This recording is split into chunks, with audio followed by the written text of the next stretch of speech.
Olá, pessoas pensantes, bem-vindos a mais um episódio do programa Quando Comi o Cérebro de Sócrates, que, como meu querido amigo Júlio diz, é um programa antropofágico, né? A gente foi quase na canibal. Quase na semana de 22 a gente foi buscar esse nome, né? Mas é porque a gente quer falar de vários temas da vida, conversas sobre a vida e a gente se alimentar de tudo isso, a gente ficar mais nutrido emocionalmente, intelectualmente e, se possível, dividir os nossos aprendizados também com quem está nos assistindo. Hoje a gente vai falar de um tema interessante, a gente vai falar sobre o que acontece quando a vaca vai pro brejo. Como é que a gente lida com as coisas quando elas não saem do jeito que a gente quer e como é que a gente pode ter uma postura de ver até boas oportunidades no erro. Eu já vou voltar nesse tema, mas já que o tema é esse, hoje sim eu vou pedir a bênção 360 graus. Como você diz, Julião, eu vou fazer rapidinho aqui, mas vou pedir bênção a Hermes Trismegisto, né, ou Tote, né, que é o guia das mudanças, tanto na cultura grega quanto na cultura egípcia, mestre da comunicação. Pedir bênção para Buda, para Jesus, para Maomé, São Francisco de Assis, Pelé, né? Tivemos outro dia com um jogador de futebol aqui, vamos chamar Pelé, Chico Xavier, Chiquinha Gonzaga, Dostoiévski, enfim, todo mundo que puder. E Sócrates, o filósofo, né, que nos empresta aqui o nome ao programa, que dizia que tudo que ele sabia era que nada sabia, e portanto estava disponível a aprender.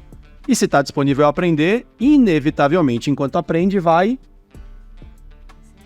ensinar, porque vai errar, e errando aprende, e aprendendo pode ensinar, e o fluxo vai seguindo. Agradece os indianos também, né? Já que a vaca foi pro brejo, lá é santo. É verdade. Então vamos agradecer Sarasvati, uma das deusas indianas mais importantes. Muito bem. Pessoal, a gente vai falar hoje de um tema interessante, já vou apresentar aqui quem está com a gente, mas já que nós vamos falar de erro, então vamos lembrar que nós não temos compromisso com o erro.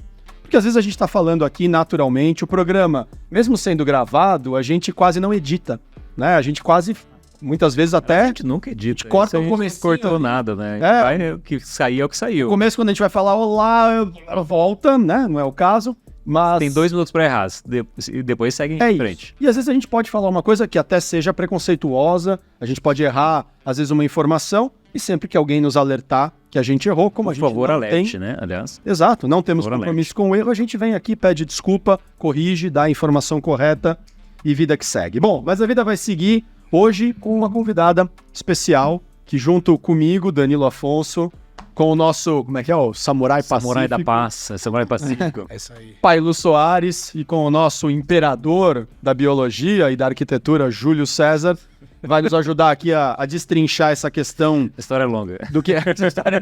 Você conta durante o programa. Que biologia deve... Qualquer dia então, conto. Vamos discutir com ela como é que funciona essa história de quando dá errado também pode ser um bom caminho. Então, Sandra Canelas, muito obrigado por aceitar nosso convite. A sua vida é tranquila, você quase não corre de um lado para o outro. Obrigado por arrumar esses minutos para ajudar a gente a errar e aprender e tirar insights. Espero que você se divirta aqui conversando com a gente. Para me divertir, agora eu fiquei muito preocupada com os títulos. Eu não sei exatamente qual é o título que vai falar para mim. Mas é um prazer, obrigada pelo convite. Eu fico imaginando que eu quero que você conte um pouquinho do que você faz, mas o pessoal já vai saber logo que você trabalha com vendas, né? Daqui a pouco você explica do quê. E você, portanto, bate muita canela por aí. Desculpa a piadinha infame, mas é preciso ter 2 canelas, 4, 6, 8 para correr para esse monte de lugar. Isso é plural, né? Você vai, né? Sim. E indo tanto, uma hora vai bater cabeça, não vai? Com certeza, bate-se muita cabeça. Conta um pouquinho da tua vida pra gente, Sam. O que você faz e o que isso tem a ver com o tema, né? Que a gente te convidou para nos ajudar aqui a construir. Legal. Bom, eu sou a Sandra Canelas, eu sou a esposa do Reinaldo, mãe da Ana Luísa e do Lucas. Isso é uma boa apresentação. E nas horas vagas, eu sou corretora de imóveis, trabalho nesse ramo já há uns 12 anos, mais ou menos, e eu levo uma vida que tem muito mais não do que sim, não tenha dúvida nenhuma. Hoje eu tenho uma agência imobiliária da Remax, é uma empresa americana, nós somos associados a essa empresa, somos franqueados, eu e meu marido, lá no Cambuí, em Campinas, na Júlia de Mesquita. Seu vizinho aqui, ó. Então, fiquei sabendo. É imperador e eu nem sabia que ele eu já tentei tentar vender um negócio bom pra ele. Do imóvel, cabe pra você. Do tipo imperial. Assim. Então, Um terreninho pra você. Não, é Só é biólogo de só formação. nome, viu? olha, Às vezes um terreno que ele possa plantar umas coisinhas, a talvez gente possa. encontra, tá tranquilo. Mas a biologia deu errado, então. Deu errado pra dar certo. Deu errado pra dar certo depois. Então eu faço, a gente tem uma vida bem, essa profissão, e eu encaro bem como profissão, a gente estava falando um pouquinho disso antes, não é plano B, não estou corretora, sou corretora, tudo que eu tenho e todo sucesso que eu tenho na vida vem dessa profissão, que é uma profissão que não é tão simples quanto se pensa, mas também dá para se aprender muito com os erros e ter muito sucesso. Graças a Deus, eu me considero uma profissional de sucesso. Eu estou quase onde eu quero chegar, falta um pouco, como é sempre, vão faltar. Mas trabalho bastante, hoje eu sou bem especialista em alto padrão e luxo, eu trabalho com imóveis mais selecionados, poucos clientes. Já é um trabalho já de anos que a gente vai construindo, mas continuo errando bastante, pode ter certeza. A gente ainda continua aprendendo muito. Você falou que tem 12 anos trabalhando com isso, certo? Você não tem 12 anos de carreira. Você não tem 12 anos só de trabalho na sua vida. Não. O que você fazia antes e o que acontece para você trabalhar hoje com... É bem interessante. Eu, de formação, se é bióloga, eu sou nutricionista. Olha. Sou nutricionista de formação e trabalhei como nutricionista. Aliás, comecei a minha vida profissional num lugar bem interessante, assim, não sei se é interessante, mas que aprendi muito, que foi no Emílio Ribas, em São Paulo. Eu trabalhava só com aidéticos. É o especialista em infectologia, né? Infectologia. Tá. Quando eu entrei como estagiária e fiquei na época que a AIDS estava bem, ainda muito forte, né? Eu me especializei apenas nesse tipo de paciente. Então já foi um desafio, eu era bem jovem e foi um desafio bem grande na minha vida. Isso me mostrou que eu gostava muito de trabalhar com pessoas, ajudar pessoas e fazia todo sentido para mim. Mas me casei, tive filhos, fui ser mãe um tempo. Desde, né, o meu maior sonho era mesmo ser mãe. E quando tive o Lucas, passei um tempo como mãe, já engatei na Ana Luísa. Mas eu não conseguia ficar muito sem fazer alguma coisa, né? Então, como eu já não queria também trabalhar em hospital, era uma vida, como a parte de infectologia, realmente ela traz muita doença. Eu vivia muito doente, trazia muita Emocionalmente, muitas vezes. Fisicamente até. Né? Você lida com muito tipo de doença transmissível. Por mais que você se proteja... Por mais. E aí com o filho, as coisas ficam um pouco diferentes, né? E aí eu falei, gente, o que eu vou fazer, né? E eu inventei muita coisa. Fiz cesta de café da manhã, vendi muitas cestas de café da manhã, tinha frota para entregar e tal. Inventei vários tipos de cesta de café da manhã. E eu morava em São Paulo. Eu sou carioca, mas já morava em São Paulo. E depois eu estava com as duas crianças pequenas e uma inquietude danada, não gostava muito de morar em São Paulo, achava que não tinha muita qualidade de vida para os meninos. E aí a gente se mudou para o interior do dia para a noite. E foi meu primeiro contato assim, com o mercado imobiliário. Foi muito engraçado que a gente chegou num plantão de vendas. Você que disse que já trabalhou um pouco com isso. E tinha um corretor de plantão e a gente entrou só para xeretar. Sabe isso? Não tinha dinheiro para comprar. E aí me apaixonei por uma casa em Louveira. Louveira? Louveira. Pertinho. Pertinho de São Aqui a gente tá gravando em Jundiaí, né? Só para posicionar o pessoal. Muito perto de Louveira. E era uma casa, um condomínio fechado, eram casas iguais, mas eu imaginei meus filhos brincando assim na rua, e a gente decidiu numa noite comprar uma casa sem ter dinheiro para pagar. Isso foi um bom desafio, né? A gente fez uma proposta indecorosa, acabou que a proposta foi, e aí a gente foi, eu não sei dizer até como, mas deu certo. E aí a gente se mudou para Louveira. Imagina, Louveira é uma cidade super pequena, eu acho que na época não tinha 50 mil habitantes. Acho que não tem hoje. Eu acho que ainda não. E eu fui com duas crianças pequenas. Aí já não tinha como entregar a cesta de café da manhã, né? Como é que eu ia fazer? O que eu ia fazer? Mas eu queria muito ficar com as crianças, então fiquei pensando, acabei num mundo diferente de bijuteria, semi-joias, e comecei a aprender, desenvolvi, comecei a desenhar, comecei a fabricar, abri uma fábrica de bijuterias e semi-joias. Nossa, que legal.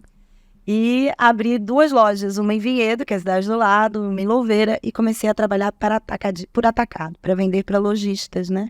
Fiz isso bastante tempo. E aí foi meu segundo contato com o mercado imobiliário, que eu fui comprar uma casa em Vinhedo. E eu dizia, eu quero morar nesse condomínio, e os corretores me levavam em todos os condomínios da cidade, menos naquele que eu queria morar. Eu achava sensacional. Eu dizia, o que eu tô falando que você não tá entendendo exatamente, né? E eu achei aquele mercado muito, muito primário, muito ruim. E fiquei com aquilo na cabeça. Tem um nicho aí, as pessoas não sabem muito bem atender. Quer dizer, do erro do outro você viu uma oportunidade. Exatamente isso.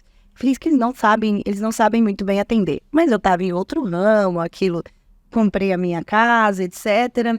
E passou um tempo, eu estava bastante cansada e meu marido, que é um cara muito legal, me deu um ano sabático. Eu achei lindo, achei... Ele tá procurando um novo marido? Eu talvez quisesse me dar um ano sabático.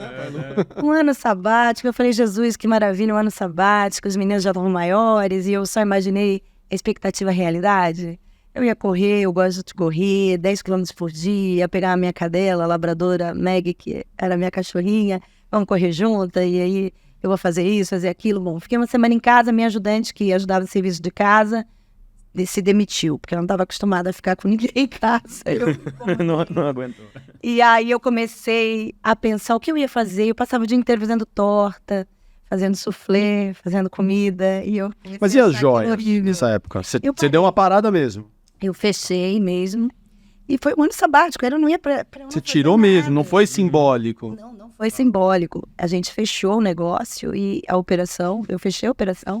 E fui tirar um ano sabático para ver o que eu ia fazer da minha vida. Bom, enfim, eu me senti muito Cinderela. Eu digo que foi a minha fase Cinderela, que eu cantava e botava torta na janela e os passarinhos cantavam. Todos os meses, obviamente. Depois Seu ano sabático para 2 meses. Eu surtei bastante. Falei, não dá, eu tô um pouco incomodada. E foi muito engraçado que a gente estava tomando um café da manhã e o Reinaldo falou, lembra quando a gente comprou a casa? Reinaldo é meu marido. Lembra quando a gente comprou a casa? Você devia vender imóvel. Eu falei... tá lá, pode ser uma boa ideia, porque as pessoas são meio perdidas e tal. Bom, enfim, isso foi um sábado. E eu me inscrevi no Cresce, a gente tem que fazer um curso técnico para ser corretor de imóveis. E eu me inscrevi no próprio sábado, e na segunda-feira eu retirei a apostila que eu precisaria estudar, e na terça-feira eu comecei a trabalhar como estagiária. Foi assim que eu entrei no mercado imobiliário. E já estou aí há 12 anos nessa brincadeira. Foi bem inusitado, nunca imaginei que fosse... Não era o seu sonho, assim, criança você não fazia... E que eu tô fingindo que eu tô fazendo uma venda dessa casa, não. Não, quando eu era criança eu queria ser presidente da República, esse era meu sonho. Eu achava que ia ter uma mulher presidente da República, ia ser eu, foi a Dilma, não fui eu. Mas assim, era o meu sonho. Tá tempo ainda. Eu queria 2 coisas, na verdade, ou ser presidente da República ou ser caixa de supermercado. Porque a caixa de supermercado eu ficava com o dinheiro todo pra ela, na minha cabeça. Todo mundo pagava, ela punha naquela caixinha e no fim do dia ela botava na bolsa e levava embora, né? Passou pela cabeça ser tesoureira de banco? Não, era mais simples. Não, é mais prático, né? O dinheiro já tá aqui. Presidente da República, de verdade, eu achava que um dia eu podia ser presidente da República. E não fui nem uma coisa nem outra. Mas daí comecei a vender imóveis de maneira... Eu acho que quase todas as pessoas começam... vou ver o que é isso. Não é nada que alguém queira quando criança. Você não conhece uma criança que diz, vou crescer, vou ser corretor de imóveis. Embora hoje eu acho a melhor profissão que tem no mundo. Você pode administrar muito bem, você pode ganhar muito dinheiro, você pode se realizar 100% nela, né? Gerenciar seu tempo. Gerenciar seu tempo, gerenciar o seu propósito, até onde você quer ir, é ilimitado. Mas o nível de erro é muito maior do que outras profissões, né? Então, por exemplo, você trabalha como assistente de marketing. Eu fui assistente de marketing. Sim. Claro que eu cometi erros. Mas você tinha ali o plano de marketing, né? Nós trabalhamos juntos na Diageo, você lembra dessa época? Você tinha lá o guideline da marca. A gente trabalhou, por exemplo, trabalhei como assistente de marketing de Johnny Walker. Você tinha lá um guideline para seguir, né? Um manual mundial de instruções, as ações que você podia fazer, etc e tal. Cometia erro, mas tinha um caminho a percorrer. Sem dúvida. Um horário, um chefe para te, né, posicionar. Para te pôr no lugar certo, né? Até para te levar no caminho correto. Nessa profissão que você tem, de certa forma um pouco a minha e do Pailu, agora como consultores ou como psicoterapeuta, o Júlio não é muito diferente, como arquiteto, não tem manual de instruções, né? Você vai projetar a casa e pode ser que o cliente ache horrível aquele projeto. Né? Então, acho que especialmente no teu, o nível de erro, de risco ao erro, de exposição ao erro, ele é razoável. É bem grande, é bem grande. É mais erro do que acerto, né? E a gente tem que realmente desenvolver para acertar mais do que errar. Mas a chance de você acertar no primeiro imóvel que uma pessoa quer é mínima. A chance de você captar um imóvel que já vai ser vendido rapidamente também é mínima. Muitas vezes você acha que aquele imóvel é sensacional para vender e você não consegue vender. Muitas vezes você gera uma expectativa grande nos clientes também, né? E a gente tem que ir amadurecendo isso. E, na verdade, é uma profissão que, embora não pareça, ela precisa de muito estudo. Você tem que estudar muito. Você tem que, eu digo, que se tornar um especialista. Alguma coisa você tem que saber fazer bem nela. E o que o maior erro, falando em erro, nessa profissão, é achar que pode fazer tudo. Ou seja, eu posso vender terreno, galpão, prédio comercial, casa, apartamento, de qualquer padrão, trabalhar com todo tipo de cliente, com todo tipo de produto. Esse é o maior erro do corretor e, obviamente, eu cometi no começo. Eu achei que eu pudesse fazer tudo e ganhar de todo jeito, e locar, vender, captar e fazer tudo ao mesmo tempo. E realmente eu tive que aprender muito com esse primeiro erro, que foi bem significativo, porque as coisas não andam. Elas não caminham, porque você está tomando uma atitude completamente equivocada dentro da profissão, né? Quem dá tiro para tudo quanto é lado, não acerta nada. E a chance já é maior, né? A gente estava conversando antes, porque não só para corretor, né, mas em vendas, eu acho que tem aquele estigma, né? Não, se não der certo nada na vida, eu vou ser vendedor, né? Vou vender alguma coisa. E corretor, acho que acontece muito disso também, né? Se não der certo, eu vou ser corretor. E daí a Sandra até comentou, assim, que o maior problema é justamente essa resiliência, porque na hora que você fala, não, beleza, vou vender um negócio aqui por 1 milhão, vou ganhar uma bolada, vou vender um negócio de 5 milhões, vou ganhar uma grana, e assim, só que ela não vai vender o primeiro, não vai vender o segundo, o terceiro, às vezes tá lá um tempão e não consegue, aí entra alguma coisa.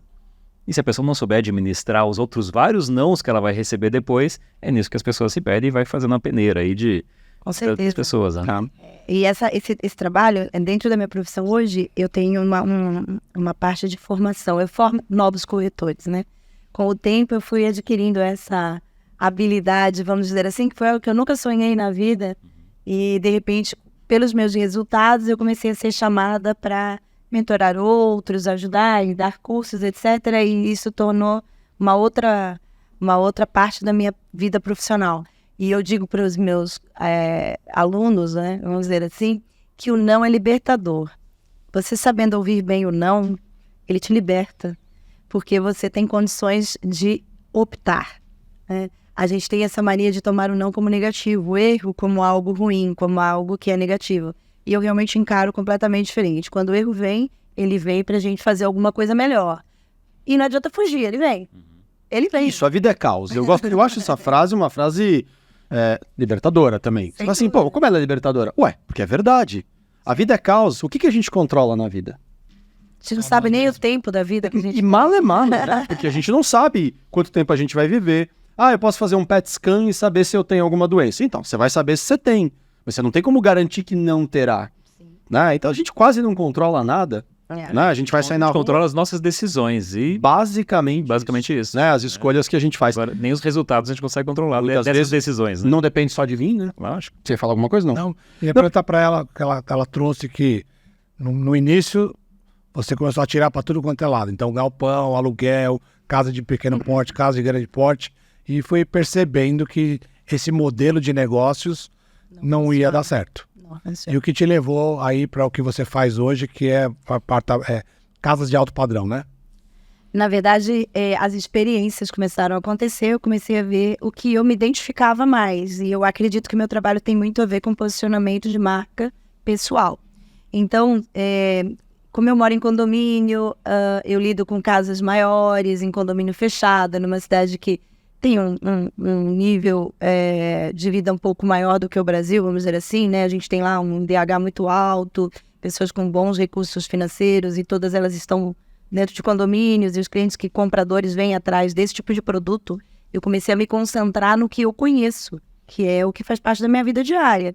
Então, entender que esse cliente potencial, ele está do lado, ele mora do meu lado, ele convive comigo na escola dos meus filhos, no restaurante que eu frequento, uma série de coisas. Então, é que eu focasse mesmo no posicionamento pessoal e de marca. E essa marca fosse direcionada para esse tipo de produto que eu conheço, até porque é onde eu vivo, é onde eu moro, é onde eu circulo, eu existo. Né? Ou seja, viver o dia a dia do potencial cliente. Sim.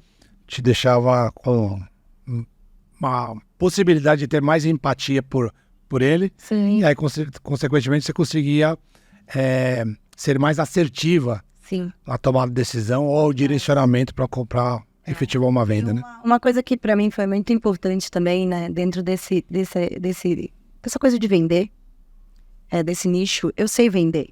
Eu vendi já cesta de café da manhã, como eu contei, eu vendi bijuteria, mas casa é um negócio diferente, porque o produto não é meu. Às vezes a gente não para pensar nisso. Eu tenho uma vitrine que não é minha. Eu não adquiri os meus produtos para vender, ou seja, eu não sou responsável pelo lucro. Quase um comodato, né? É mais ou menos isso. Não, consignação. Uma consignação. Verdade. Interessante. Ele deixa comigo um bem dele e ele me contrata para ser a responsável pela venda daquele produto, e eu tenho que saber cuidar do patrimônio dele de forma responsável, apresentar para as pessoas que possam cumprir com as obrigações de compra e que ele não tenha dor de cabeça, etc, etc. Então eu comecei a ver com um grande potencial trabalhar para os proprietários, que isso era mais interessante do que o comprador, que muitas vezes erra demais e nos leva ao erro, porque nem ele sabe o que ele quer. Então, às vezes, o comprador ele nos procura pedindo um produto que ele não tem condições de comprar. E aí você se coloca um dia inteiro para atender uma pessoa e mostrar inúmeras coisas, e no final do dia ele diz, mas eu preciso realmente vender minha casa primeiro para poder comprar outra. Então, algumas coisas foram importantes para mim. Primeiro, essa parte que eu comecei a perceber que podia ser melhor e mais qualificada. A qualificação dos dois lados, tanto de quem compra quanto de quem vende, uma coisa um pouco mais criteriosa e cuidadosa, que me deixaria mais assertiva e levando menos nãos, porque é bacana. Minimizar o erro Minimizar. não é ruim, claro, é desejável. Exato. E principalmente me entender naquele momento do processo como uma servidora e não só como uma vendedora, porque eu não tenho produto. Meu produto não é meu. Então eu me entendo mais como uma prestadora de serviços, ou seja, eu sirvo alguém para um propósito de duas partes, na verdade, né? Ou eu represento as duas, ou eu represento apenas uma, mas eu saí um pouco daquela coisa do vendedor simples, né? Que eu tenho isso aqui, eu tenho um copo, eu comprei por R$1, eu boto R$1,50, você compra, eu fico com 50 centavos e eu recupero o que eu investi. No nosso trabalho, não. A gente pode não ter investimentos altos, o corretor de imóveis, embora deva ter, que é uma empresa. Ele tem carro, Ele tem que se entender como uma empresa. Roupa, visual, saúde. Ele tem que investir em marketing, Claro. ele tem que ter um fundo de marketing, ele tem que ter um fundo financeiro para se sustentar nos meses em que ele não consegue vender. Então, ele é uma empresa. Quando eu entendi que eu sou uma empresa e que eu presto serviços, começou a funcionar melhor. Começou a funcionar mais eficientemente, vamos dizer assim. E essa prestação de serviço, ou seja, como se fosse uma conselheira, né? Consultiva, né? Exatamente. Faz com que o potencial comprador ganhe a sua confiança, Sim, os dois. consequentemente fica mais assertivo para escolher, né? Sim. Eu costumo dizer que a gente tem que... Uma coisa que eu aprendi também, com os meus erros, é que a gente fala muito e escuta pouco. Escutativa, então, é importantíssimo. É fundamental. Então, perguntas como o que é inegociável na sua vida, o que você não negocia de jeito nenhum quando você compra um imóvel, para você entender o que a pessoa realmente procura, né? E do lado do vendedor, por que ele vende? Qual é o momento de vida que ele está? Em que momento ele atravessa, né? Porque é uma profissão meio glamourizada, né? Você vende sonhos. Eu não sou padeira, não sei fazer sonhos, não vendo sonhos. Muitas vezes eu vendo pesadelos muito sérios, situações de vida difíceis, né? A pessoa tá precisando vender porque tá destruída financeiramente. Se divorciou, perdeu um ente querido, não tem condição, ficou doente, não consegue subir as escadas da própria residência. Não é uma coisa romantizada, né? Claro. E também não... E você tem que ouvir tudo isso, né? Para entender essa história da pessoa e conseguir apresentar a pessoa certa, para como que você vai conversar com ela. Interessante. Porque quem compra é muito parecido com o vendedor quando comprou. Então é muito fácil fazer uma persona se você tiver escutativa. Por que você comprou essa casa? Eu comprei essa casa porque eu tinha 2 filhos pequenos, eu tinha 2 cachorros, etc. E ele já tá mais velho, quem vai comprar provavelmente é alguém muito parecido com ele antes. Então se você não souber a história dele, você dificilmente vai identificar o possível comprador. Então é nesse sentido que precisa estudar muito, né? Muito. Estudar o perfil do comprador, estudar o perfil do vendedor. Estudar marketing, estudar campanhas eficientes, né? Aprender como fazer. Então, é uma profissão linda.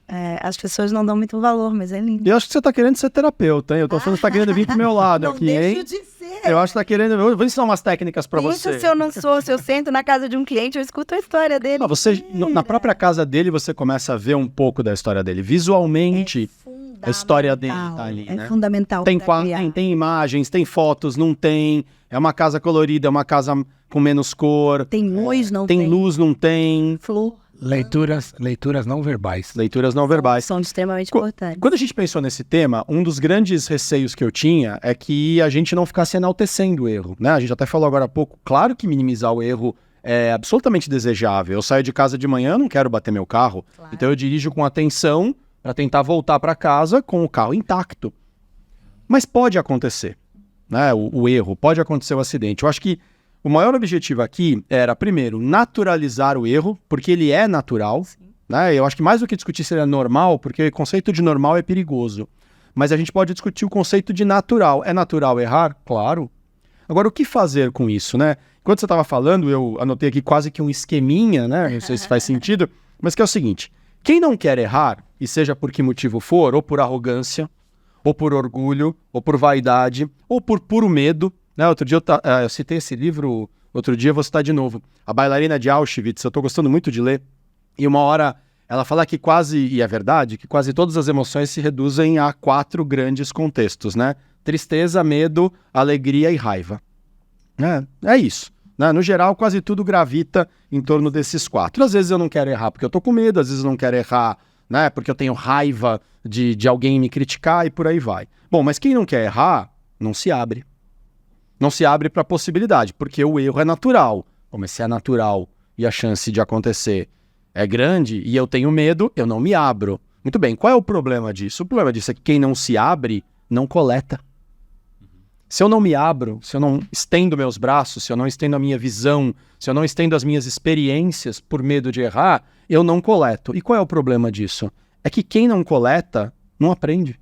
Não expande, né? E não expande, e olha que interessante, e não refina ao mesmo tempo. Porque primeiro eu tenho que expandir para depois refinar. Pegando um pouco da tua história, Sim. a minha também não é diferente, eu também trabalhei com vendas, eu e o Palu trabalhamos na mesma empresa durante um tempo. Eu trabalhei com vendas de bebidas alcoólicas e achei que ia ser diretor de marketing ou de vendas e depois achei que podia ser presidente da empresa e hoje eu sou um profissional autônomo, trabalho com psicoterapia, com coaching, consultoria. Mas quando foi que isso mudou? Foi quando eu fui testando, e aí não é o teste cego, mas eu fui me abrindo a possibilidades e fui vendo, aqui não. Não, aqui eu tô fazendo bobagem, aqui eu não tô feliz, aqui eu tô ganhando dinheiro, mas tô ficando doente. Aqui eu tô muito feliz, mas não tô ganhando dinheiro e não consigo realizar alguns sonhos. Pera, aonde tá fazendo sentido do ponto de vista de ter propósito e também eu consigo fazer aquilo gerar algum tipo de ganho? Bom, mas eu fiz um monte de bobagem antes. Mas eu não queria fazer a bobagem. Aí é que tá, o objetivo não era errar, o objetivo era acertar. Mas naturalizou o erro, o que você aprende com isso? Porque se eu não coleto, né, se eu não expandir, eu não tenho depois como refinar. Eu lembrei de uma frase de caminhão que eu li uma vez e que eu adorei, acho que ela deve estar em vários outros lugares, que dizia mais ou menos assim: na vida eu nunca perco. Aí no primeiro momento parece arrogante, né? Na vida eu nunca perco. Ou eu ganho, ou eu aprendo. E eu achei isso genial, porque quando a gente ganha, muitas vezes a gente não aprende.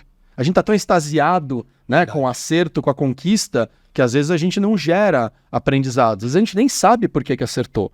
Mas quando a gente erra, a gente sabe onde a gente fez merda. E você sabe que é na dor que a gente aprende e nunca mais erra, né? O registro é muito forte do aprendizado, né? Sem dúvida. Então, às vezes, males que vêm para bem, não é isso? E acho que esse é o ponto, né? Se a gente faz tudo muito certo, e hipoteticamente, imagina que a gente só acerta, bom, ou nós somos incríveis, eu particularmente, né? Mais de 40 anos de vida, e trabalhando com tantas pessoas, nunca vi alguém que só acertou, mas vamos imaginar que alguém hipoteticamente só acerte, essa pessoa é incrível. Será que ela sabe porque ela é incrível? Será que ela tem clareza? Mas como não existe, pelo menos eu não conheço alguém que só acerte, quando a pessoa erra, né, ela sabe por que ela está errando? Né? Ou ela vai ficar só na história do, quando eu acerto eu dei sorte, quando eu erro eu dei azar. Não é muito aleatório, né? Então, a minha provocação aqui com este tema, nossa provocação é isso, né? A gente naturalizar o que o erro traz, já que ele virá. E como a gente tem que se comportar diante dele. É interessante que o erro, ele, em geral, o acerto, ele é a medida do sucesso ali, né? A pessoa, ela tem sucesso quando ela acerta. Mas o erro, na verdade, ele faz parte do sucesso também, né? Ele faz parte do processo do sucesso. É a primeira etapa. Pra chegar lá. Não, exato. Não, você Sim. está falando, né, que a sua formação veio de outra formação, um monte de coisas que mudaram no meio dessa história. Pessoal, o Júlio vai contar um pouco a história dele. Vocês fiquem aí, são só 3 horas. Ele vai contar... Tudo que eu já fiz na vida. Porque, cara, a sua história é mais ou menos isso também, né? Ele comentou, como que você falou? Biólogo, arquiteto? O imperador biólogo, né? Arquiteto da biologia. Porque minha formação é de biologia, depois eu fiz um mestrado em genética, trabalhei com um monte de coisa de biologia e não deu certo, né, entre aspas. Não deu certo nada, né? Eu adorava biologia, ainda adoro. E trabalhei durante um bom tempo com isso. Só que chegou uma hora que, sei lá, não estava caminhando ali, aí surgiu a oportunidade. Minha esposa ela é arquiteta, então a gente começou a trabalhar junto, ajudando ela com alguma coisa. E nesse meio tempo, fui percebendo, falei, nossa, eu gosto muito de administração, de gestão, e a gente se juntou para fazer isso. Não vou me delongar mais, além disso, não. Mas... Não vai contar a fase dos sorvetes, das maquininhas de sorvete? Já vendi sorvete na praia, já trabalhei com produção de vídeo, já construí uma asa delta que caiu, fiz muita coisa. Mas assim, tudo que aconteceu, ele me trouxe até aqui, né? Aliás, assim, foi tanta coisa que deu errado para eu chegar até aqui, né? Muita coisa que deu certo também, mas tanta coisa que deu errado para chegar onde eu tô, e todo mundo com certeza consegue repetir isso, né? De falar, olha, isso aqui deu certo, isso aqui deu errado, mas eu tô aqui e tô feliz hoje porque isso aconteceu, tantas coisas boas quanto as ruins, né? É isso. Tem uma coisa importante que eu queria provocar aqui, que é a história do arriscar, né? Quando a gente coloca o título aqui, vou relembrar o título proposto, né, da nossa discussão, a vaca foi pro brejo. Tá, e quando dar errado também é um bom caminho. Para não parecer que, de novo, a gente está dizendo que dar errado é bom, mas o que a gente está querendo dizer é que dar errado é um bom caminho, porque se deu errado, significa no mínimo que você fez uma coisa fundamental na vida, que é agir. É fazer uma coisa. Fazer. Né? Como diz a minha querida sócia Silvia Speck, lá de Portugal, quando a gente trabalhou juntos aqui no Brasil, eu aprendi muito com ela que às vezes durante uma discussão, e é importante ter discussões, alguém tem que levantar a mão e falar, ok, bacana, entendi, ótimo, mas o que tem que fazer para fazer? Eu adoro essa frase dela. O que tem que fazer para fazer? Então, aí vem o risco. Vamos minimizar o erro a ponto dele virar 0, e quando ele for 0 a gente faz. Não vai fazer nunca. Não vai fazer nunca. Tem um livro, não sei se algum de vocês já leu, porque ele fez um bom sucesso nos últimos anos, chamado A Sutil Arte de Ligar o Foda-se, do Mark Manson. Tem uma coisa que ele conta no finalzinho do livro, não é nenhum spoiler não, porque o livro tem várias histórias, mas que ele diz assim, as pessoas, claro, têm perfis diferentes, e quanto mais controlador ou quanto mais obcecado, né, com o acerto o indivíduo for, ele mais chance tem de não produzir. Porque ele quer tanto controlar todas as etapas do processo que ele corre o risco de nunca começar. E um dos exemplos que acontece é quando um projeto não pode ser mapeado desde o começo. Há projetos que não tem como. Você consegue enxergar o que você vai fazer na etapa 1, na 2, mas a 3, a 4, a 5, a 6, até chegar lá... Variáveis, depende. E você só consegue enxergar o que você tem que fazer nessas etapas durante a execução da etapa 1 e 2. Mas o medo do erro pode ser um baita problema nessa hora. Porque como eu tenho vontade de garantir o erro 0, mas eu não consigo enxergar o que eu tenho que fazer nas etapas 3, 4, 5, etc., eu nunca começo. E só vou conseguir saber o que eu tenho que fazer na etapa 3 quando eu estiver executando a etapa 2. Quando eu naturalizo o erro, bom, eu vou errar na etapa 2, e é ali, neste erro, que eu vou entender o que eu tenho que fazer na etapa 3. As startups estão ensinando a gente já nos últimos, talvez, 15 anos, que o erro faz parte do processo, né? Quando eles falam do mínimo value proposition. Tem uma frase que se fala no mundo do setup que é erre rápido. Né? Nessa ideia de, olha, faz alguma coisa, assim, mas faz para ver o que vai dar certo e o que vai dar errado. E se você for errar, não demora um ano para você errar, né? Assim, faça, né? Que é a tal da metodologia ágil, né? Você monta um projeto, faz o MVP, põe em prática, já corrige e internaliza, vê o erro, já corrige o erro e já vai para o MVP 2. E assim vai, não tem que esperar montar o projeto de cabo a rabo para depois lançar. Erra rápido e corrige mais rápido ainda. Eu acho que eu contei essa história, eu li, não vou lembrar que livro que eu li isso, mas um professor de fotografia, ele estava dando um curso de fotografia, e no final do curso ia ter uma avaliação e que os alunos iam ter que apresentar ali, sei lá, 1 ou 2 fotos. E aí ele separou a turma em dois grupos, um grupo da qualidade e outro grupo da quantidade.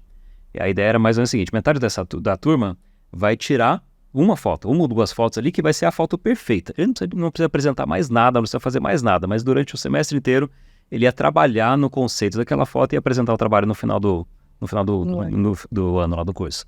O outro grupo não, eles iam ter que tirar foto loucamente, iam fazer um monte de foto e no final eles separar ali qual que era a mais interessante. Aí no final, assim, fizeram toda uma avaliação, separaram, fizeram uma exposição e elegeram as melhores fotos. As melhores fotos, praticamente todas elas, estavam no grupo da quantidade. Da quantidade. Ou seja, aquele grupo que passou o semestre inteiro pensando, não, vai ser tudo perfeito, sem problema nenhum, ele entregou o negócio que ele entendeu que era perfeito. O outro grupo tirou uma foto, errou, testou, melhorou. Mas sem comprometimento com o erro, né? Sem aquela coisa do... Errei, então agora eu vou esconder. Não posso, tem que fazer perfeito, não posso errar aqui. Permitido errar. Foi permitido errar, né? E quando é exatamente. permitido errar, a coisa acontece mais facilmente, né? Vamos falar de paternidade e maternidade nesse caso? É isso, né? O quantas vezes nós, como pais e mães, né? Como avós, tios, enfim, como figuras de autoridade, a gente também lida com o erro dos nossos filhos de maneira natural. De novo, não é, tá tudo bem errar. Não, tem coisa que não tá tudo bem, tem coisa que a consequência pode ser grave, mas o quanto a gente entende que crianças erram mais ainda, porque são exploradores e exploradoras, né? Quanto como pai e mãe... ia falar dos nossos erros como pais e mães, né? Mas aí a gente teria que fazer também a gente 8 horas. Porque a gente tem que se permitir errar também, né? Como pai e mãe. Mas Eu acho que o perigo só é, desculpa te Imagina. interromper. O perigo só é quando você começa... isso acontece muito, eu vejo muito isso na minha profissão, inclusive, na minha vida, muito. Quando você erra, mas você não assume o seu erro e delega sempre para alguém, né? Eu acho que o erro, ele funciona bem para a gente aprender quando a gente assume o erro, né? E a gente vive num mundo que a gente delega tanto sucesso quanto fracasso. Tudo é sempre culpa de alguém ou de alguma coisa. Então, quando eu erro e delego o erro, quer dizer, eu não sou tão bom quanto você, porque você teve uma formação melhor que a minha. Então, por isso eu não atinjo meus objetivos e eu erro tanto. Porque você tem uma vida muito mais fácil do que a minha. A culpa é minha. A culpa é sempre do outro, né? Então, quando a gente aprende que não pode delegar o erro, acho que isso é fundamental desse nosso bate-papo aqui. Porque errar e assumir o que você fez de errado e refazer o processo, né? Porque senão é sempre culpa de alguém. Por que você não vende imóveis? Isso que eu digo que é muito dentro da minha profissão. Porque trocou o governo. Quantas vezes já trocou o governo no nosso país? Quantas vezes troca de governo no mundo Cada 4 anos inteiro? troca, né? Em algum momento vai se trocar o governo. E qual é a posição do governo X, PTO? Isso influencia o que no meu trabalho? O que exatamente? E se influencia, o que é que você tem que fazer para lidar com essa Como influência? mudar? Nós temos aqui exemplos próximos, né? A gente teve uma pandemia, um negócio que absolutamente foi uma coisa inusitada, ninguém esperava, chegou e todo mundo ficou o quê? Desesperado. Imagina eu vendo imóveis, vem uma pandemia e diz, e aí? Ninguém sai de casa. Ninguém pode visitar imóvel, eu não posso mostrar imóvel, as pessoas não vão querer vender porque não vão poder sair de dentro das suas casas para ir para outro lugar, e primeiro é um pânico absoluto. Mas como é que você sai disso, né? E foram os melhores anos para o mercado imobiliário. Especialmente aqui no interior, né? Nunca a casa teve tanto valor quanto na pandemia, né? E de repente... E assim, eu tinha fila de pessoas, né? Então, também entender os momentos e saber fazer disso um caminho positivo, né? Eu acho que errando, no primeiro momento, eu errei mesmo, achando que isso não ia acontecer e deixei até de fazer alguns negócios, achando que era impossível e tudo mais, até falando, peraí, pode ter aqui um caminho, não uma oportunidade, que não é um momento para se dizer de oportunidade, em momento algum.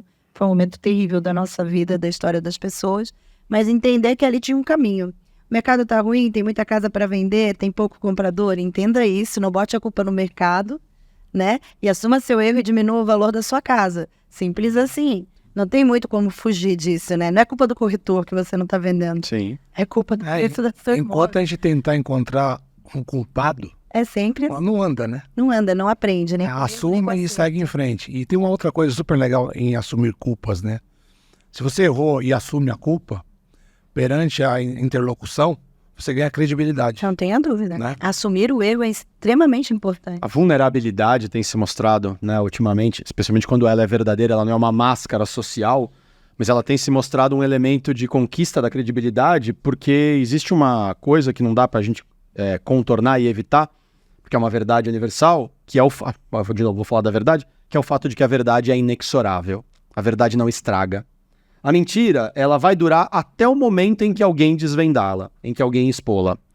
A verdade, quanto mais ela for exposta, mais ela se manifesta, mais ela ganha poder. Por quê? Porque é verdade, eu não preciso ficar contando historinha. Eu não preciso ficar... Nem lembrar o que eu contei antes, Eu não preciso nem ter boa memória quando eu conto a verdade. Né? Então, quando você abre a sua vulnerabilidade, o que é muito diferente de se vitimizar, por isso que eu falo, cuidado com as máscaras sociais. Eu sou super vulnerável, coitadinho de mim, não sei o que. Não, você é vítima. Você é um indivíduo vitimizado.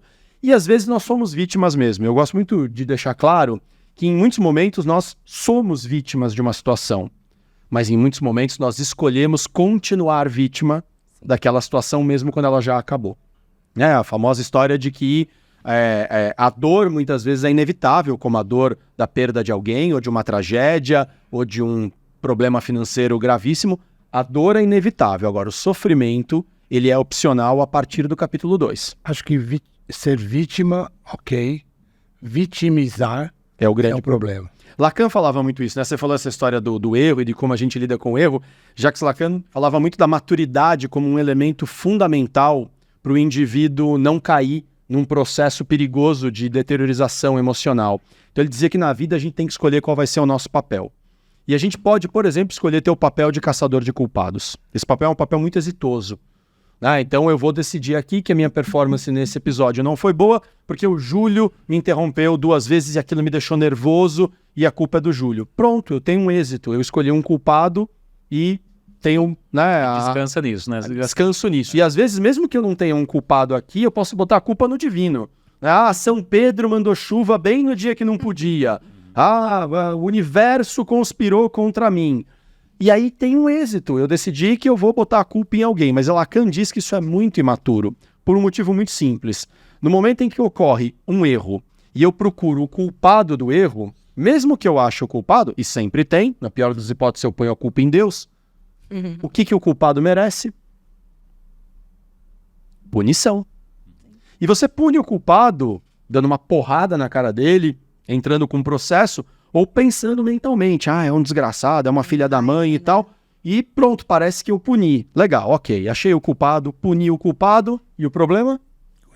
Continua ali. E o Lacan diz que por isso é imaturo, porque, na verdade, o culpado merece punição, mas, na verdade, maduro na vida é o sujeito que assume a responsabilidade pela solução. E a gente tem que decidir isso. E a solução é aquilo que o erro pede. Ok, cometemos um erro, qual é a solução? Então, pois é, mas a culpa é do Júlio. É que a culpa não é minha, mas a responsabilidade é, né? Sempre.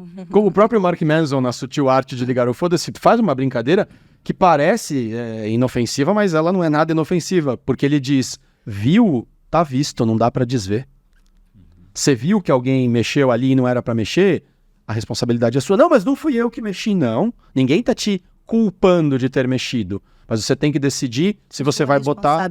Se você vai assumir a sua responsabilidade, porque você viu que alguém mexeu e não podia mexer.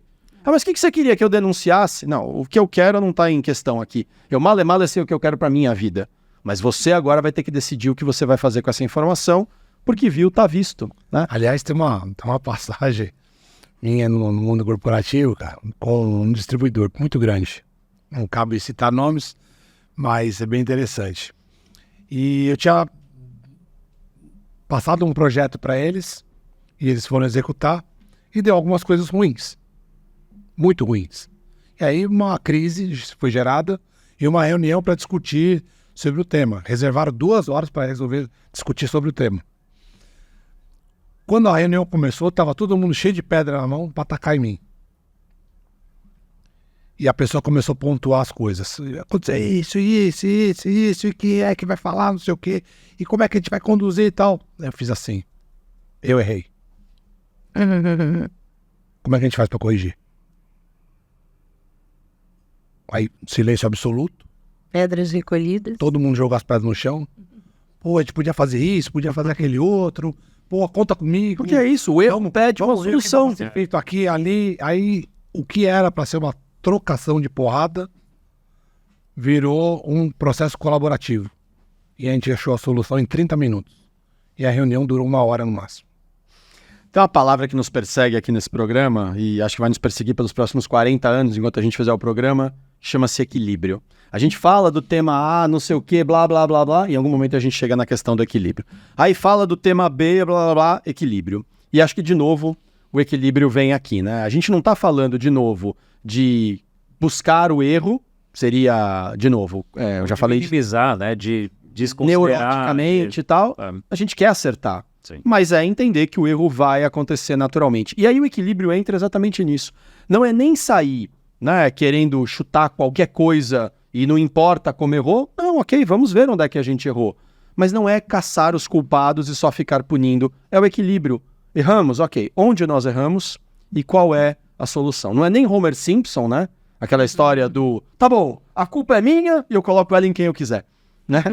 Mas também não é aquela coisa do não olha pro erro, finge que não, vamos olhar pro erro, do erro, qual é a solução que ele tá pedindo, né? É igual quando a pessoa erra, você fala, não foi nada, não, foi alguma coisa, né? Mas não quer dizer... Mas agora vamos, vamos ver o que isso pede. Vou botar vocês... Fala. Só para concluir, tem uma frase que é muito usada em finanças, que eu acho que vale para a vida toda, para todo mundo, para qualquer setor, que é assim, a área de finanças mexe com dinheiro, obviamente, né?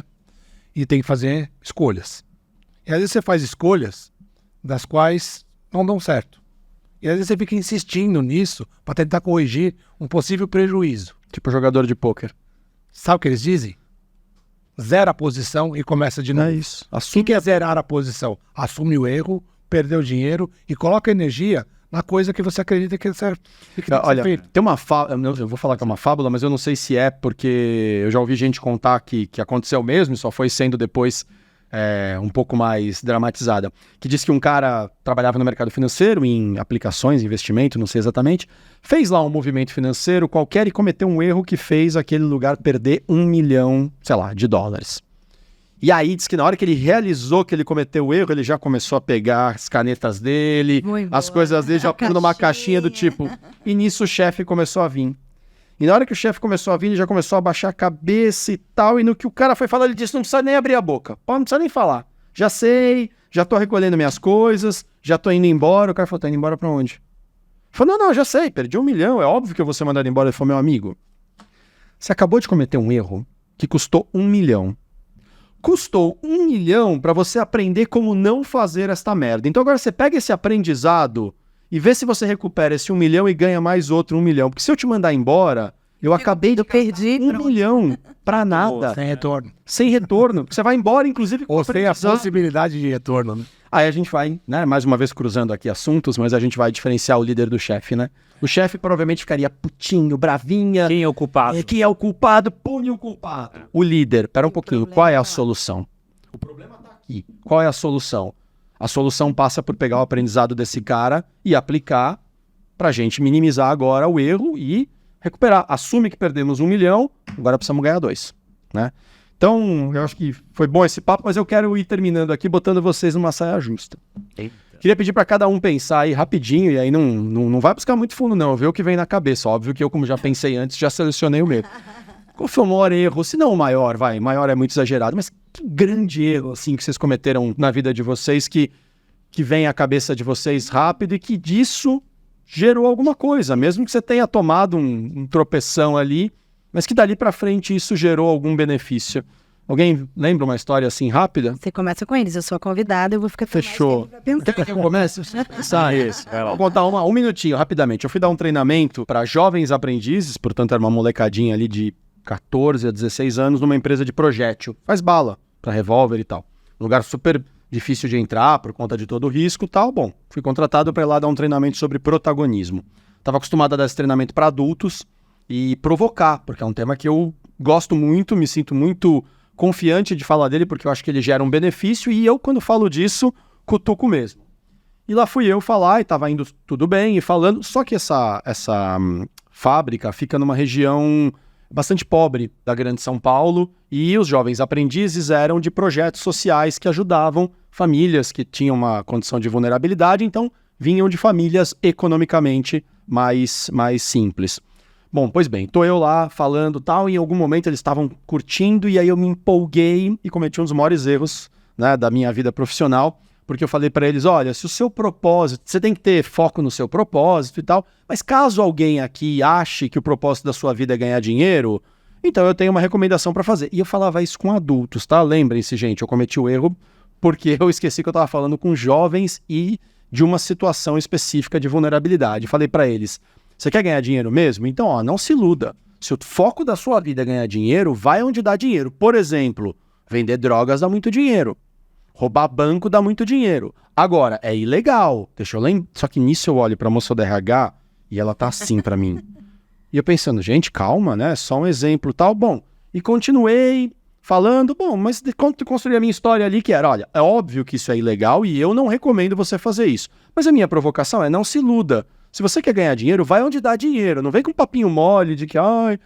Pois é, esqueci completamente que eu estava falando com jovens que tinham pais presos por tráfico de drogas. Alguns deles.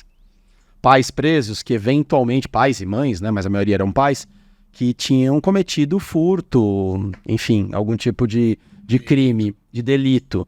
E eu não tive a noção, assim, eu estava tão empolgado, tão apaixonado pelo tema e pela vontade de mudar a vida desses garotos e garotas, ajudando eles a serem protagonistas, que eu esqueci do que eu podia estar cutucando. E claro, nunca mais essa empresa me contratou, mas em compensação eu fico muito mais atento, e aí, claro, gerou um aprendizado. Leia o contexto em vários ângulos. Não é só a cultura da empresa, não é só o nível intelectual do público. Olhe todo o contexto. Seja mais criterioso ainda, porque realmente, a hora que eu olhei para a cara da mulher do RH, meu Deus do céu, achei que ela ia me fuzilar, né, literalmente ali, porque realmente cometi uma grande bobagem, né? E vocês, lembraram de algum erro que vocês tenham cometido? Eu lembrei agora, lembrei você contando essa história aí. Bom, minha formação, eu falei, fiz faculdade de biologia, aí eu trabalhava em um laboratório que fazia análise em DNA, fazia exame de paternidade, aos poucos eu vou contando as histórias de lá. Mas um dia eu tinha, cara, devia ter 18, 19 anos, talvez 19, 20 anos no máximo, tava fazendo estágio em um laboratório, ou tava trabalhando já nele, depois eu fiquei contratado nesse laboratório, e surgiu um cara lá que ele queria fazer um teste de paternidade lá, ou ele queria extrair DNA acho que de fio de cabelo, era um negócio meio complicado lá, e o dono do laboratório, né, que geralmente fazia esse atendimento, ele não tava, ele falou, Júlio, atende você lá o cara. Ou seja, eu tinha que vender o serviço para esse cara, só que eu nunca tinha feito isso. Ainda mais para um teste que ele era fora do padrão ali, do tradicional. E foi terrível a reunião, assim, porque eu não sabia explicar direito, eu não sabia conversar, não sabia... Eu saí da reunião puto da vida com o meu chefe, porque ele me colocou naquela sinuca, naquela situação, e fiquei com a impressão, cara, eu sou um péssimo vendedor, eu não sei fazer isso. E assim, eu sempre fui muito mais na minha, muito tranquilo, e quando você pensa em um vendedor, você pensa naquela pessoa expansiva que fala... Pensa no Danilo da vida, né? Que vende tudo. Agora a gente vai pensar mais na Sandra. A Sandra, né? Que é um vendedor nato, sabe? Aquela pessoa que naturalmente é comunicativa. E, bom, marcou muito essa situação, né? Porque eu fiquei puto com o meu chefe, porque ele me colocou naquela situação e eu me achava um vendedor muito ruim. Bom, passou o tempo, eu saí de tudo isso. Hoje eu trabalho com vendas, na verdade. Porque hoje você chega no meu escritório lá de arquitetura, quem faz o primeiro atendimento sou eu. E fui meio que forçado a fazer isso. E hoje eu adoro. Na hora que você fala assim, nossa, adoro o que eu faço, eu também. Nossa, eu adoro quando chega alguém lá e fala, nossa, eu queria fazer um projeto. Cara, eu tenho uma solução muito boa para aquilo que você está precisando. Eu consigo te ajudar. Eu posso te ajudar. Eu tenho uma solução para isso. E eu tenho que moldar ali como que eu vou conversar com essa pessoa para poder atender ela, né? Para poder entregar essa solução. E outra, serviço eu considero que é vender confiança.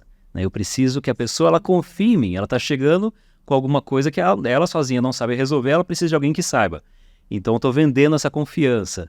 E eu acho super divertido como que eu ouço o que a pessoa precisa e para que ela entenda que eu sei resolver aquele problema dela, né? E essa que era a minha primeira experiência de vendas me mostrou assim, cara, eu não era eu não sou um péssimo vendedor, eu não sabia vender naquele momento, né? Não é que eu não sou essa pessoa, não, eu não sabia, eu precisava desenvolver alguma habilidade que naquele momento eu não tinha. E não era culpa do meu chefe, na verdade eu acho que ele ter colocado nessa situação, se eu nunca tivesse tentado vender, eu nunca teria aprendido a vender. Então assim, foi uma experiência que deu muito errado e que hoje, na verdade, muito do que o meu trabalho é justamente esse, Cara, eu falei, muita coisa deu errado para chegar até aqui. Veio disso. Legal. Bom, vou seguir a mesma carona. Deixar a convidada para fechar com chave de osso. Em cima do que é área de vendas, né? Que me ajudou a me moldar, inclusive. Eu tinha um carro e precisava vender ele. Falei, bom, já que eu tenho que me desfazer e não queria me desfazer, porque eu gosto pouco de carro, né? Falei, vou oferecer ele numa loja e vou ver quanto eles pagam. Aí, levei o carro, o cara olhou, pago X. Falei, pô, não dá pra melhorar nada? Não, eu pago X. Eu falei, tá bom, vou pensar. Ele, tá bom, mas a oferta é pra agora. Eu falei, mas tá bom, eu vou pensar. Aí eu levei o carro na outra loja e o cara ofereceu 1.000 a menos do que ele tinha oferecido.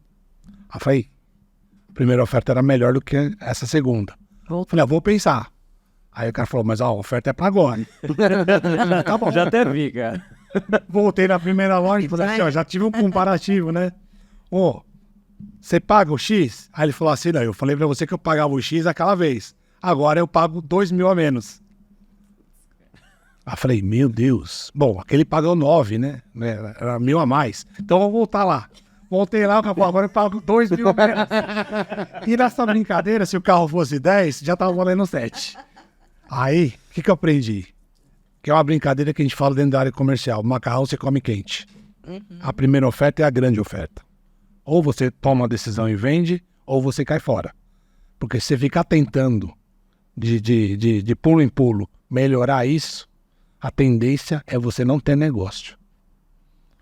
Falei, nunca mais vou ficar barganhando pra lá e pra cá, pra lá e pra cá, porque, de novo, ou você vai firme numa coisa, ou você não faz. E aquilo me serviu como escola, é a parte onde eu errei feio, né? Nunca contei isso pra ninguém. errei feio, mas pensei comigo, nunca mais vou ficar fazendo esse tipo de joguinho, porque eu não gostaria que fizesse isso comigo, então não vou fazer com os Virou um valor na sua vida. Total. Isso é tão comum dentro do meu mercado. As pessoas acharem que vale a pena você fazer uma oferta bem abaixo, que o legal é você jogar abaixo, aí o outro volta com não sei o quê, e às vezes você joga essa oferta, o outro se ofende, acabou o negócio, você não consegue nunca mais comprar. Isso é uma coisa que eu oriento muito compradores e vendedores. Eu falo assim, peraí, você vai dá direito. Não vai nessa. E às vezes eu nem passo. Às vezes eu volto e digo, o proprietário não aceitou. Melhora. Porque você às vezes termina um negócio por causa disso. Sandro, eu vou deixar você contar a sua história, mas eu super te entendo. Porque às vezes eu faço, por exemplo, uma proposta corporativa para um processo de coaching. Aí o cara fala para mim, esse é seu melhor preço?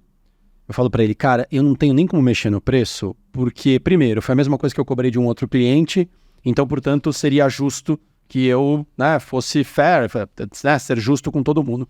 E depois, porque eu não vendo caneta Bic, não é se você me comprar 10 ou 20 ou 40, é um serviço. Cada serviço vai ser exclusivo para aquele momento e tal. Então, assim, tem horas que realmente você tem que dizer, este é o meu valor. Ah, mas esse valor eu não tenho dinheiro para pagar. Aí são outros 500. Isso é como no meu você não ter dinheiro para pagar é uma coisa, mas isso não valer o que vale é outra coisa. Quem vende serviço é exatamente assim. É como o meu caso, questão de comissionamento, né? É você saber dar valor ao seu serviço, porque senão você também não faz negócio direito, né? E você estava falando um negócio antes de eu contar, meu maior erro, eu tô enrolando, vocês estão percebendo? Porque eu ferro. Você acerta ou aprende, né? Vamos nós. Uma ótima desculpa. E assim, eu estava escutando vocês falando, e o mais interessante na minha profissão, que eu aprendi com o tempo, é que você, por exemplo, você contrata o serviço do Danilo para ele fazer uma palestra, para ele ser um coaching da sua empresa. No meu mercado, as pessoas querem contratar 20 pessoas para fazer a mesma coisa. Já pararam para pensar nisso? Sim. Como é não, né? E eu dou para 20 corretores. Quantas placas, às vezes, a gente vê na mesma casa? Eu dou para 20 pessoas. Como que 20 pessoas vão defender o meu patrimônio sem saber se elas vão ter alguma recompensa final? Como elas vão investir no processo? Como elas vão levar um tempo? Não faz o menor sentido. Você contratar 20 pessoas com o mesmo propósito e não pagar nenhuma delas e dizer, quem vender eu pago. É por isso que o mercado não anda tão bem, né? Isso foi um aprendizado, talvez em cima do erro também, talvez não, com certeza. Hoje o meu trabalho é só exclusivo, eu só trabalho com exclusividade. Aí você deixa o imóvel comigo, ou você pode deixar com 20 pessoas e tudo bem. É uma escolha sua, né? Mas não tem como você defender 20 times, vamos falar de futebol, como é que você joga em 20 times? Como é que você contrata 20 advogados para defender uma causa e paga os honorários só de quem ganhar a causa? Os 19 não vão te defender, pelo menos, né? Então, é interessante que a gente escuta, e é bem verdade no meu mercado. Mas, assim, eu tive alguns erros, eu errei, por exemplo, contrato, eu errei tratativa, eu já fiz uma venda, não coloquei o valor da minha comissão, ofereci, no final das contas, quando eu fui fazer conta, eu não estava ganhando nada, ofereci, o cara aceitou, eu esqueci de colocar a minha comissão, enfim, errei muitas coisas e foram todas muito boas para eu aprender. Mas o maior erro que eu cometi, assim, vamos dizer, um erro que me gerou muito aprendizado, não é um erro crasso, mas foi fugir de coisas que não me deixavam confortáveis. Eu estava numa situação, estava confortável e eu peguei, nós dois falamos, vamos morar na Bahia. E a gente pegou e comprou a franquia na Bahia sem estudar o mercado. Então a gente pegou e se aventurou e foi embora para a Bahia, morar em Trancoso. No impulso. Já pensou no impulso por não pensar, realmente achando que tudo era igual, todo o mercado era igual, todas as casas se vendiam da mesma forma e tudo era parecido. Eu vou fugir porque eu estou desconfortável aqui, qual é a solução? Eu vou morar num lugar melhor e vou ter sucesso no meu projeto, mas em nenhum momento nós paramos para pensar profundamente sobre isso. E a gente fez um investimento altíssimo e perdemos tudo, assim. Foi um erro dos mais sérios na nossa vida, porque nós chegamos lá, entendemos que não seria possível fazer aquilo dentro daquele lugar e apanhamos e erramos. Foi um erro bem grande, financeiro e de vida, e a gente voltou e aprendeu muito, mas assim, foi muito importante para aprender. Mas eu acho que de todos os erros foi esse. E coisas assim, isso que vocês estão falando da sua vida profissional, primeira casa que eu vendi, na imobiliária que eu trabalhava, eu disse, como faz o contrato? Eles dizem aqui, cada um faz o seu. Ui! Eu tinha 6 meses de vida de corretora, não tinha a menor ideia como se fazia. E eu, como assim, cada um faz o seu? Eu busquei um contrato na internet e copiei. Só que a casa estava sendo vendida com financiamento, o contrato era para uma venda à vista. Ou seja, eu coloquei no contrato que a pessoa tomava posse antes de receber. Sabe, tinha interveniente quitante que eu fui aprender depois que um banco paga o outro, que é financiamento já está incorporado na matrícula, etc. Eu fiz um negócio que era insustentável e todas as pessoas assinaram. E, obviamente, eu não sei se olharam. Não, elas estavam confiando, né? Confiaram. E assinaram. E depois a gente se viu numa... Eu não sabia. Eu falei, gente, eu vou desistir desse negócio porque eu acho que eu fiz uma besteira. E para retomar aquilo ali, foi bem complicado. Mas o mais legal é que eu fiz a mesma coisa que você. Eu falei, eu errei. Eu não sabia fazer. Gente, esse negócio não vai parar de pé. Essa é a verdade. Pediram para fazer, eu fiz. Fiz completamente errado, não sei, não sabia, continuo sem saber. Então a gente vai ter que, de alguma maneira, pedir ajuda para alguém, ou enfim, solucionamos. E esse foi um dos meus primeiros clientes. Foi o segundo cliente que eu tive comprador no primeiro processo de financiamento imobiliário. E ele é meu cliente até hoje. Eu já vendi inúmeras casas para ele, para a família e tudo mais, mas começou naquele erro crasso, violento, fazer um contrato completamente errado. Muito errado. Mas você viu? Esse é o reforço do que a gente estava falando um pouco antes. Assumir o erro te credencia. Claro, porque te permite e te credencia perante os outros e te permite realmente olhar e falar, certo, se esse é o erro, qual é a solução para esse erro? Não tem erro nenhum, esconde, logo também não tem solução. Logo não tem aprendizado. Foi você que não leu. Não, mas a obrigação não é sua de ler, a obrigação é minha, de mandar alguma coisa que você nem precisasse ler, né? É assumir mesmo, é por isso que eu falo, não adianta jogar pro outro. Foi um erro e foi fundamental na minha vida, porque eu fui estudar tudo. Eu fui estudar perfeito. Eu fui estudar contrato, eu fui estudar certidão, eu fui estudar quando você dava posse fui estudar interveniente quitante, eu fui aprender tudo para não errar mais. E isso foi fundamental para minha carreira, fundamental, eu me diferenciei. A ideia de perguntar o erro aqui não era nem pra ficar judiando de vocês, nem de mim, nem pra gente mostrar pro pessoal, como a gente é bonzinho, né? Olha que a gente erra. Mas eu acho que é pra mostrar o seguinte, viu? A gente errou, como todo mundo que tá nos assistindo, mas estamos aqui. A vida seguiu. A grande questão é, o que fizemos com este erro? Fizemos do erro um processo de assimilação de quais aprendizados ele traz. Estes aprendizados nos qualificaram para uma etapa melhor. Então, mais uma vez, a naturalização do erro não como objetivo, porque me parece, de novo, perigoso, neurótico que alguém tenha como objetivo errar. Mas quando a gente naturaliza e do erro a gente se coloca numa posição de vou aprender com ele, a gente evolui.